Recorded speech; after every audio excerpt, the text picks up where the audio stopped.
Red Glass by Laura Rousseau, Chapter 13, Section 4. Until very late, we danced. I stepped on his feet and bumped into him on spins, but we laughed, and I let the music move through me like water, and it was actually fun. Afterward, we all collapsed into wooden chairs, exhausted and sweating. Angel sat next to me and let his arm rest on the back of my chair. "So, Lime Girl, why'd you run off last night?" I shrugged, embarrassed. I guess I was confused." "I missed you," he said. I looked at him.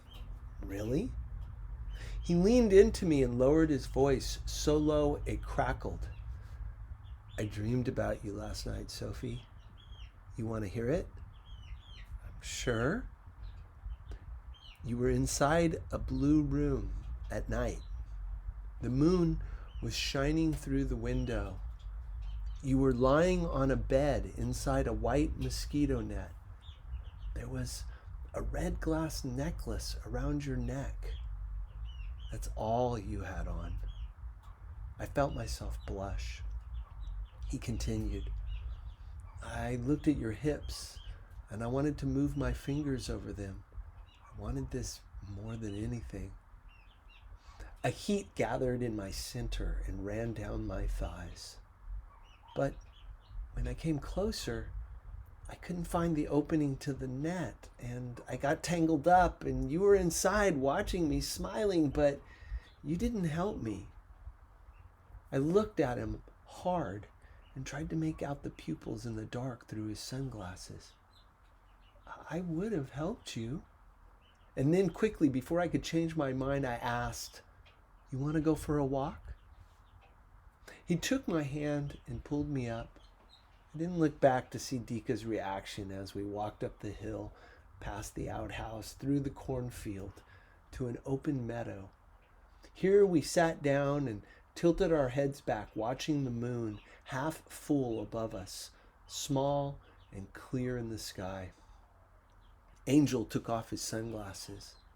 "Look," he said, pointing, "our stars." I nodded and stole a glance at his eyes. "I'll never know what's in your box, will I?" He hesitated and then said, $7,300. "That's it? Just money?" "It's a lot of money." He seemed hurt. I thought it was something mysterious, like a treasure map or old letters. Something special." The insect songs rose and fell and rose, and he finally said, "It is special. I've been saving it for 3 years. I'm going to set up a business in my town."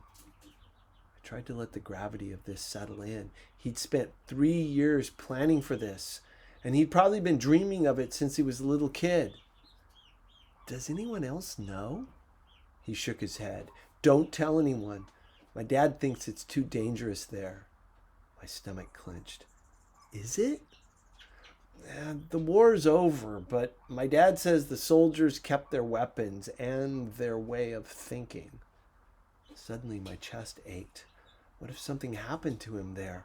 "Why are you going?" I whispered. He lay back and watched the sky, and I watched his face.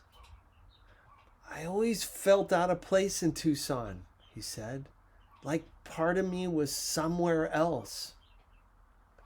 "But I feel that way too," I said, "and I'm not running away."